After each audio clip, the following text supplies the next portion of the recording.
கர்த்தர் அதிசயங்களை செய்கிறார். ஊழியங்கள் வழங்கும் ஜீவ வார்த்தை. இந்த நாளிலும் கர்த்தருடைய ஊழியக்காரன் உங்களை வாழ்த்துகிறேன். இயேசப்பா நல்லவர். இந்த நாளில் உங்களுக்கு ஒரு அதிசயத்தை செய்வார். பயப்படாதீங்க. தேவனை நம்புங்க. அவருடைய வார்த்தையை நம்புங்க. அவரை உறுதியாக பிடித்து கொள்ளுங்க. அவர் உங்களுக்கு அற்புதம் நிச்சயமாக செய்வார். அவர் உங்களை நடத்துவார். பிறந்த நாளை காண்கிற அனைவரையும் வாழ்த்துகிறேன். திருமண நாளை காண்கிற குடும்பங்களை வாழ்த்துகிறேன். இந்த நாளின் ஜீவ வார்த்தைக்கான வசனம் 1 நாளாகும் 17:17. தேவனே, இது இன்னும் உடைய பார்வைக்கு கொஞ்சம் காரியமாயிருக்கிறது என்று தேவனான கர்த்தராயிருக்கிற நீர் முதடியனுடைய வீட்டை குறித்து வெகு தூரமாயிருக்கும் காலத்து செய்தியும் சொல்லி என்னை மகா மேன்மையான சந்ததியின் மனுஷனாய் பார்த்தீர். என்னை மகா மேன்மையான சந்ததியின் மனுஷனாக பார்த்தீர். இன்றைய ஜீவார்த்தின் தலைப்பு மகா மேன்மையானவர்களாய் பார்க்கிறார். தாய் சொல்றாரு, என்ன நீர் மகா மேன்மையான சந்ததி மனுஷனா பார்க்குறீங்க. எங்கே இருந்த நான்? என்ன ஒரு மேன்மையான மனுஷனா நீங்க பார்க்குறீங்களே, என்ன மேன்மைப்படுத்த போறீங்களே. ஆண்டவர் பாருங்களேன், அற்பமாக இருக்கிற நம்மை அவருடைய கண்கள் மேன்மையானவர்களா பார்க்குது. உபாகம் 28:1 என்ன வசனம் சொல்லுகிறது? கர்த்தர் உங்களை சகல ஜாதிகளிலும் மேன்மையாக வைப்பார். நம்முடைய ஆண்டவர் நம்மை மேன்மையாக பார்க்கிறார். ஒரு மேன்மையுள்ள சந்ததியாய், ஒரு மேன்மையான பிள்ளைகளாய், உயர்ந்தவர்களாய் அவருடைய கண்கள் நம்மை பார்க்கிறது. இன்றைக்கு நீங்கள் அற்பமாக இருக்கலாம்.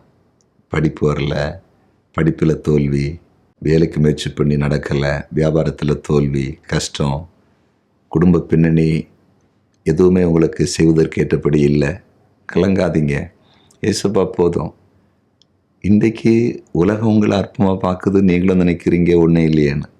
கர்த்தரான இப்பவுமே உங்களை பார்க்குறாரு. மகா மேன்மையான ஒரு மனுஷியை உங்களை பார்க்குறாரு. ஏன்னா நாளைக்கு உங்களை உயர்த்த போகிறாரு. நாளைக்கு உங்களை ஆசீர்வதிக்க போகிறாரு. எல்லா நிலையிலும் நீங்கள் உயர போகிறீங்க. உங்கள் ஃபேமிலி ஒரு உயர்ந்த இடத்துக்கு வரப்போகுது. உங்கள் எதிர்காலம் ஒரு மேன்மையான இடத்துக்கு வரப்போகுது. உங்களுடைய சந்ததிகள் ஆசீர்வாதமாக இருக்க போகிறாங்க.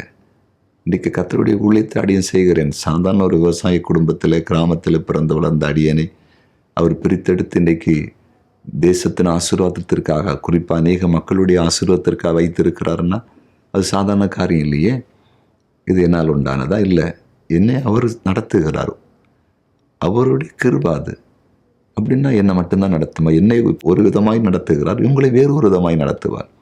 ஏதாவது ஒரு விதம். அது மோசமான விதத்திலேயோ குறுக்கு வழியிலேயோ அப்படியெல்லாம் கொண்டு போக மாட்டார். ஆண்டவர் நல் வழியில் நல்ல காரியத்தை செய்து உங்களை மேன்மைப்படுத்துவார். இன்றைக்கு உங்களோடு பேசி கொண்டிருக்கிறார். இன்றைக்கு எந்த நிலையில் இருந்தாலும் சரி, ஆண்டவர் உங்களை மேன்மையான ஒரு மனிதனாக மனுஷியை பார்க்குறாரு. நீங்கள் மேன்மை அடைய தான் போகிறீங்க. இன்றைக்கு கூட ஒரு அற்புதத்தை ஆண்டவர் செய்ய போதுமானவர். மேன்மை அடைவதற்கு ஒரு அதிசயம் இன்னைக்கு நடக்கும். ஜெபிப்போமா? ஜெபிக்கலாம். அன்பு ஆண்டவரே, மேன்மையான மனுஷியங்களை பார்க்குறது மகா மேன்மையாய் இன்றைக்கு ஜீவார்த்தை கேட்கிற அனைவரையும் மகா மேன்மை உள்ளவர்களாய் உங்களுடைய கண்கள் பார்க்கிறது. அதை செய்து முடிக்கப் போகிறது. இன்றைக்கு இருக்கிற துக்கம், கண்ணீர், வேதனை, அவமானம், நஷ்டம், கடன் பிரச்சனை எல்லாம் விலகட்டும். ஆண்டவர் உயர்த்துங்க. உம்மால முடியும். உம்மால் அதிசயத்தை செய்ய முடியும். இன்றைக்கு ஒரு அற்புதத்தை செய்திருங்க. இன்றைக்கி செய்யணும். இன்றைக்கு ஜீவ வார்த்தை கேட்டு நாங்கள் ஜெபித்தோம். அற்புதத்தை ஆண்டவர் செய்தாருன்னு உங்களுடைய பிள்ளைகள் சாட்சி கொடுக்கணும். நீங்கள் அப்படி செய்திருங்க. வியாதியஸ்தரை சுகமாக்குங்க. புதிய காரியங்கள் நடக்கட்டும். நல்ல காரியம் நடக்கட்டும். கர்த்தருடைய ஊழியத்தை செய்கிற தேவ பிள்ளைகள் இருக்கிற பாடு, நெருக்கங்கள் விலகட்டும். பிசாசின் தாக்குதல்கள் விலகட்டும். ஆண்டவர் ஜெபத்தை கேட்டி நன்றி. இயேசுவின் நாமத்தில் பிதாவே, ஆமென்.